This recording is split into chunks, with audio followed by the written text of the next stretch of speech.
Kalorama, a Recorded Books Highbridge imprint, presents A Real Right to Vote: How a Constitutional Amendment Can Safeguard American Democracy, by Richard L. Hasen. Read by Daniel Henning. Introduction. Why we need a real right to vote. Throughout U.S. history, too many Americans have been disenfranchised or faced needless barriers to voting. And the blame for these weak voting rights falls in large part on the U.S. Constitution that never has contained and still does not contain a general affirmative right to vote. Among other groups, African American voters and women were mostly disenfranchised from the very founding of the United States solely on the grounds of their race or gender. Sometimes these disenfranchised Americans looked to the Constitution and the courts for a legal argument recognizing their right to vote. That is what Virginia Minor did in the 1870s. Minor described herself in a court filing as a native-born, free, white citizen of the United States and of the state of Missouri, over the age of 21 years, wishing to vote for electors for President and Vice President of the United States and for a representative in Congress and for other officers at the general election held in November 1872. Missouri officials would not let her vote because of a provision in the state constitution limiting the franchise to otherwise eligible male citizens.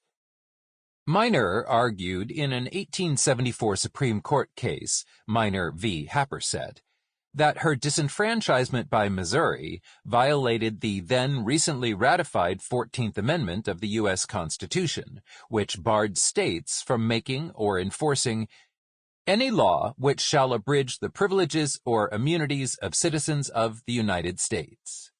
Voting, she contended, was just such a privilege of citizenship, and Missouri therefore could no longer disenfranchise women after the 14th Amendment's passage. The Supreme Court agreed that women were citizens of the United States, but it held that the 14th Amendment did not require enfranchising women because voting was not a privilege of citizenship. Voting rights instead were left up to each state. The all-male Supreme Court was unanimously of the opinion that the Constitution of the United States does not confer the right of suffrage upon any one, and that the constitutions and laws of the several states which commit that important trust to men alone are not necessarily void. Minor's lawsuit was unsuccessful, but her efforts were not in vain. Her case came in the middle of a decades-long struggle to end voting discrimination against women by amending the Constitution. It was an important step along the way. As historian Ellen Carroll Du Bois explained in Minor v. Happersett, the Supreme Court had essentially vitiated federal control over voting, leaving states with almost full control over the franchise. Suffragists began to refocus on amending state constitutions to grant women suffrage rights. As women gained the right to vote state by state, they built momentum toward a national constitutional amendment expressly prohibiting gender discrimination in voting. Even with the ratification of the 19th Amendment in 1920, barring discrimination in voting on the basis of sex throughout the United States, the Supreme Court refused to read the amendment as fully guaranteeing a right to vote regardless of gender. In a 1937 case, Breedlove v. Suttles, the court held it would be constitutional to exempt only women from paying a poll tax in order to be able to vote. In view of burdens necessarily borne by them for the preservation of the race, the state reasonably may exempt them from poll taxes. When the court overturned the constitutionality of the poll tax in state elections in a 1966 case, Harper v. Virginia State Board of Elections, it did not overturn that aspect of Breedlove, allowing men to face a burden to voting that women did not. State and local voting laws still sometimes discriminate on the basis of gender. Some states, for example, require that voters provide photographic identification from a limited list of acceptable documents, such as a driver's license, before voting. Women are more likely than men to change their names upon getting married, and that can create problems in states with stringent voter ID laws when the name on an older form of acceptable identification does not match the name contained in a state's voter registration database. Women face a greater risk than men of disenfranchisement under these laws, which studies have shown do not stop any serious amount of voter fraud. The issues are even more severe for transgender voters. Consider the plight of Henry Seaton, a transgender man who went to vote for the first time upon turning 18 in a suburb of Nashville, Tennessee, where a photo identification for voting is required.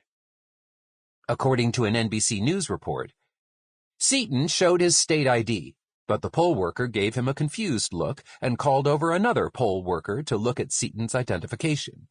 Then, in front of the Nazarene church where he was supposed to vote, the poll workers asked him about what they saw as a discrepancy between his ID and his appearance. "I had to out myself as transgender," Seaton told NBC News. His ID still said he was a female. Nationally, according to an analysis by the Williams Institute at UCLA, approximately 414,000 voting-eligible transgender Americans live in the 31 states that both 1. Primarily conduct their elections in person at the polls, and 2. Have a voter ID law. Nearly half of these, or 203,700 individuals, do not have an ID that correctly reflects their name and/or gender. Of voting-eligible transgender people who live in states with voter ID requirements, 64,800 live in the states with the strictest voter ID laws. Further, Black, Indigenous, or people of color, young adults, students, people with low incomes, people experiencing homelessness, and people with disabilities are overrepresented among transgendered voters lacking acceptable forms of identification in some states. Discrimination in voting hardly is confined to issues of gender or gender identity. In the middle of the COVID-19 pandemic, during the 2020 presidential election season, when many people thought it was safer to vote by mail, Texas voters sued their state, claiming that its law allowing only those over the age of 65 to vote by mail without providing an excuse for not voting in person violated the 26th Amendment, which bars age discrimination in voting for those at least 18 years of age. The U.S. Court of Appeals for the Fifth Circuit held there was no violation, reasoning that because there was no constitutional right to vote by mail, even in the middle of a pandemic, there was no problem with the state offering an easier and healthier way of voting to just older Texans. For much of American history, African American voters were formally denied the vote, and other racial and ethnic groups faced disenfranchisement as well. Today, well after the passage of the 15th Amendment and the 1965 Voting Rights Act, minority voters still sometimes face extra hurdles in voting. For example, Native Americans who live on reservations face special burdens with voting during the pandemic because of the great distances to travel both to physical polling places and to areas with regular postal service. But courts often have not recognized that these special burdens require accommodations to assure that these voters have the same access to the ballot as everyone else. Or, consider a Kansas law requiring those registering to vote to show documentary proof of citizenship, such as a birth certificate or naturalization papers, before state officials would accept the registration. Most people do not walk around with such papers or have easy access to them when they come across an opportunity to register. About 30,000 Kansans were denied the ability to register until a lawsuit put an end to the practice. Kansas's then Secretary of State, Chris Kobach, sought to defend the law on the grounds that it would prevent a great deal of illegal non-citizen voting, offering scant evidence of fraud that he termed the tip of the iceberg. But a federal district court found that the amount of illegal non-citizen voting in Kansas was an icicle, and the law therefore would disenfranchise tens of thousands of eligible Kansans for no good reason. The suit by Kansas voters followed a now familiar pattern ever since the Constitution was amended to bar certain forms of explicit discrimination, such as those based on race or gender. A state enacts a restrictive voting rule, and voters have to rely upon the courts to strike it down or limit it. Voters often can show that these laws do not prevent a lot of voter fraud, instill voter confidence, or do much of anything that helps secure election integrity. But many courts these days are hardly protective of voting rights, and without robust protection of voting rights in the U.S. Constitution, far too often these voters end up losing. The disenfranchised Kansans were lucky they had good lawyers and a reasonable judge. There has to be a better way than waiting for the government to impose new voting restrictions and then suing over them to an uncertain judicial result. That way is to pass and ratify a constitutional amendment affirmatively guaranteeing all eligible voters their right to vote. The angst this country endures each presidential election cycle over whether we can hold free and fair elections is the product of a dysfunctional, decentralized, partisan election system administered under a national constitution that does not adequately protect voters' ability to vote and to have each eligible ballot fairly and accurately counted. Many of the discriminatory laws described earlier were adopted in states with Republican legislatures and election officials. Whether it is regulating voting by students, by minorities such as Native Americans, or by former felons who, at least in theory, have had their voting rights restored, Republicans have too frequently imposed registration and voting barriers, sometimes out of a belief, often wrong, that making it harder for people to vote will give their party electoral advantage. They claim that these laws are necessary to prevent fraud and promote voter confidence, but they do neither. Instead, these laws require some people, often people of color, to put in tremendous efforts just to freely cast a ballot. Effort that could have been put into campaigning or get-out-the-vote drives is wasted on something that should be guaranteed to every eligible American voter. Democratic states generally do better at protecting the right to vote, though in earlier generations, many Southern Democratic states were the worst vote suppressors, and even today, some Democrats enact voting rules meant to stifle competition within the party. It seems that in every generation there will be some who think that voting restrictions are worth pursuing to try to limit voting by people likely to vote for the other side. Further, Democratic legislatures and election officials sometimes enact policies or administer elections in ways that raise legitimate concerns about the integrity of the election system. Voter rolls are sometimes bloated with the names of voters who have died or moved, either because the system is run inefficiently or because Democrats worry they might remove eligible voters if they're too aggressive about keeping their registration lists clean, thus hurting their party's chances. California recently loosened its rules to allow the unlimited collection of absentee ballots, also known as mail-in or vote-by-mail ballots. The state did so despite evidence that this third-party ballot collection, sometimes derided as ballot harvesting, raises a real, if rare, risk of election fraud. Democrats, too, operate on the mistaken theory that making voting easier inevitably helps Democrats.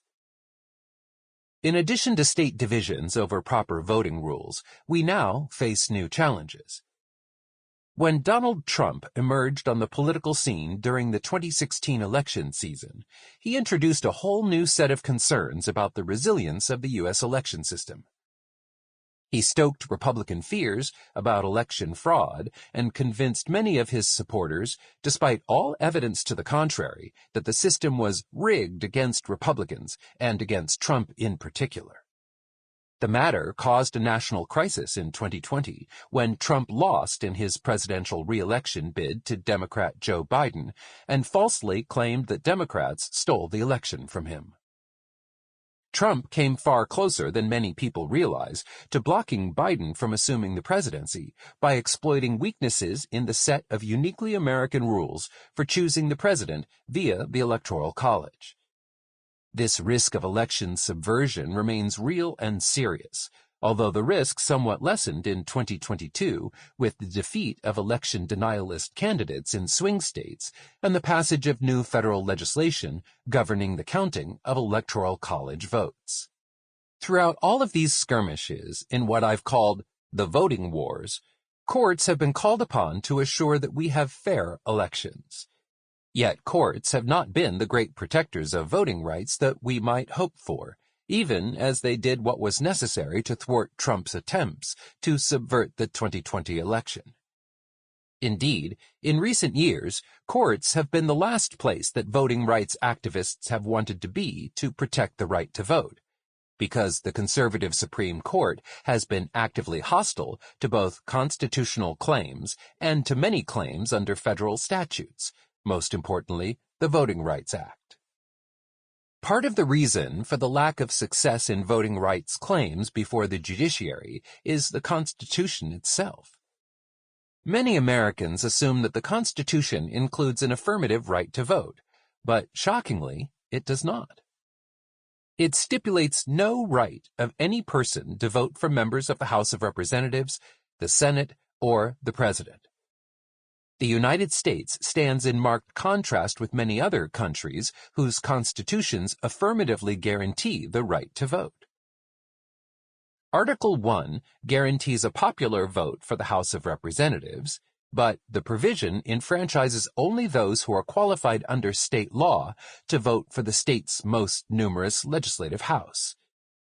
The 17th Amendment extended the same rule for Senate elections. Voting rights, therefore, depend in part upon state law, not a federal constitutional guarantee. Many of the protections that some Americans enjoy today for voting rights come not directly from the text of the Constitution, but rather from a generous reading of the 14th Amendment in Supreme Court opinions from the 1960s, during the period known as the Warren Court. These precedents, emerging when Earl Warren was the Chief Justice of the United States, protected most citizen, adult, resident, non-felons from certain forms of disenfranchisement. These precedents are important but are not enough. They leave a great deal of room for discriminatory voting laws that do not directly disenfranchise people, but instead burden their right to vote. They leave some people who should be eligible to vote unprotected or underprotected. And we currently face an ultra-conservative Supreme Court supermajority that gives every benefit of the doubt to states that pass laws intended to make it harder to vote. Even worse, there are worrying signs that some of the earlier Warren Court voter protective precedents are in danger of being overturned. The current court's cherry protection of voting rights is much more in line with the bulk of the court's history than with that short period of the Warren Court. People must stop thinking of the Warren Court as representing the Supreme Court's typical approach to voting rights. It was the anomaly. It was the Supreme Court in 1874 that told Virginia Minor she had no constitutional right to vote because she's a woman, despite the passage of the 14th Amendment. As we will learn in the next chapter, it also was the Supreme Court in 1903 that told Jackson W. Giles, an eligible African-American voter, that it could do nothing to assure that he could vote in Alabama, despite the passage of the post-Civil War 15th Amendment, barring discrimination in voting on the basis of race. In some ways, the current Supreme Court majority is more dangerous than earlier Supreme Court majorities because it has not just been skimpy with constitutional protection of voting rights. It has also read Congress's power to protect voters' rights very narrowly. Even though a half-dozen provisions in the Constitution empower Congress to protect voting rights, such as provisions in the 14th and 15th Amendments, providing that Congress shall have power to enforce each amendment by appropriate legislation, the conservative majority is much more protective of states' rights to run elections as they see fit than of Congress's constitutional prerogatives, even if the states are disenfranchising voters. It has been unwilling to treat Congress as an equal branch of government entitled to proactively protect voters. It was this Supreme Court majority in 2013 that struck down a key part of the Voting Rights Act in Shelby County v. Holder. The voting law, overwhelmingly enacted and reenacted by bipartisan Congresses and presidents, mandated federal oversight of states and localities with a history of racial discrimination in voting. The law was remarkably effective in protecting minority voters from discrimination, but the court held there was not enough evidence of current discrimination in those states covered by the law to justify continued federal oversight. With federal oversight gone, discrimination, unsurprisingly, quickly reemerged. Today, protectors of voting rights essentially play defense, leading to a flood of litigation each election cycle between the political parties over the minutiae of registration and voting rules. Some egregious voting rules get rolled back, but many do not. Often, the judges deciding the cases break down on ideological and party lines, with judges running as or appointed by Republicans being more protective of states' rights and more hostile to voting rights legislation than judges running as or appointed by Democrats. The litigation almost never fully resolves disputes. When a law is struck down, a legislature often enacts a new or revised version of it, and the litigation starts anew. New campaign finance rules and a hyper-polarized political system create incentives to pursue as much election litigation as possible. Democrats sue when voting restrictions are severe, and even when they're not. Republicans, too, often sue when states or localities loosen rules to make it easier for voters to register and vote. If politics these days is a game of inches, then election litigators are the ones scuffling in play after play. It is a vicious cycle with no ending or realistic resolution. This book is about a proposed constitutional amendment providing an affirmative right to vote, which would be the 28th Amendment to the Constitution, assuming no other amendments are ratified first. It is about how an amendment can more fully protect voting rights than the current Constitution, make elections more secure, and deter election subversion. The basis for an amendment is the concept of political equality. In a modern democracy, the people should rule, and the primary way they do so is by voting for president, members of Congress, and state and local leaders. Among those people who meet basic citizenship, residency, and adulthood eligibility requirements, voter registration and voting should be easy in a system designed to assure integrity and prevent fraud. Each voter's ballot should be weighted equally and fairly counted. The idea of such an amendment is not new. Some supporters of the original 15th Amendment after the Civil War wanted a broad law protecting the voting rights of more Americans. People considered an amendment affirmatively guaranteeing a constitutional right to vote again starting in 1959, when the civil rights movement was getting going, and yet again after the disputed presidential election of 2000. Those efforts have not yet borne fruit. We've always needed an affirmative right to vote in the Constitution, but current fights over voting and voting rules make the matter more urgent. An affirmative constitutional right to vote would put voting rights advocates in a much better position. It would provide much more direct protection for voting rights and shift the burden of proof in the courts so that states would have to come forward with real and compelling reasons to make it harder to vote. It would make it more difficult for courts to reject voting rights claims. In addition to assuring that all voters are treated equally and do not face undue burdens on voting, a constitutional right to vote would protect the right to have ballots equally and fairly counted. It would protect minority voters from discrimination more directly than the 15th Amendment. It would facilitate systems for automatic voter registration and national voter identification. It would give Congress broad powers to protect voting rights and instruct courts not to unduly interfere with those powers. These provisions would create a system where eligible Americans each have the same opportunity to participate in the political process and to elect representatives of their choice. But a constitutional right to vote would also de-escalate the voting wars and decrease the amount of election litigation by simultaneously protecting voter access and assuring election integrity. It would be written clearly enough that it would be hard for the Supreme Court to ignore its commands and continue to thwart voter protections, and it would enhance Congress's power to protect voters if the Supreme Court continues to resist. A system of automatic voter registration, coupled with voter identification, could minimize the need for litigation, assure that all eligible voters will be able to cast a vote, and deter election fraud by those who exploit the current system.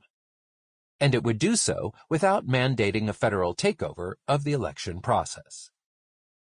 A constitutional right-to-vote amendment would also thwart election subversion and safeguard American democracy.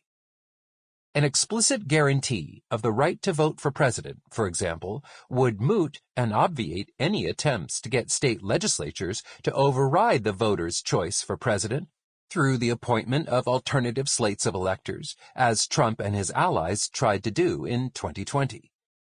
Rules that guarantee not only the right to vote, but the right to have that vote fairly and accurately counted would provide a basis for suing election officials who seek to disrupt the integrity of election systems.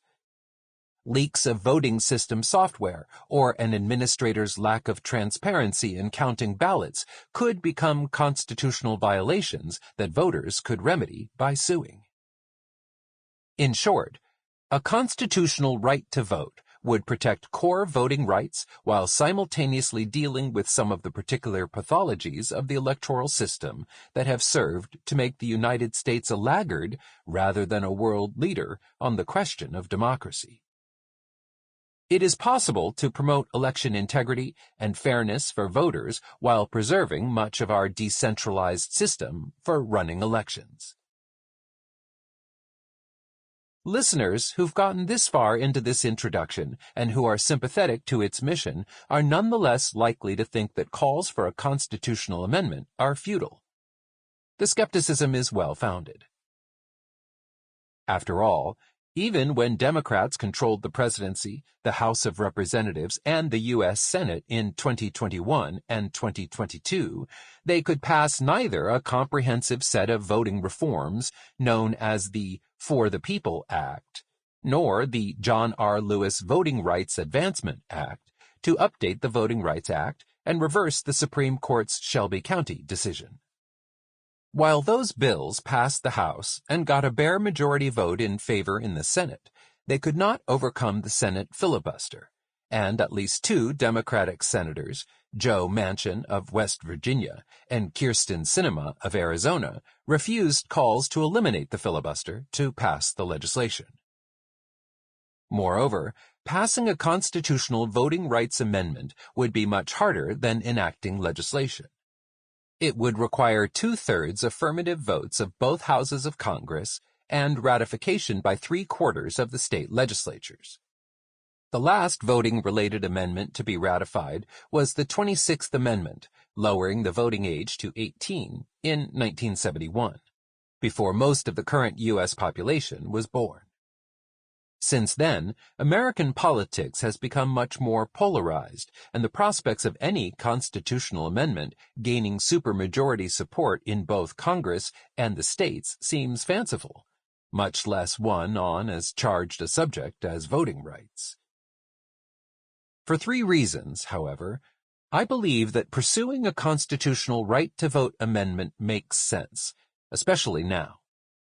First and foremost, movements for constitutional amendments take a long time and pay important dividends as the amendment progresses. The 19th Amendment, protecting women's right to vote, is a good example. It took decades of political Sample complete. Ready to continue?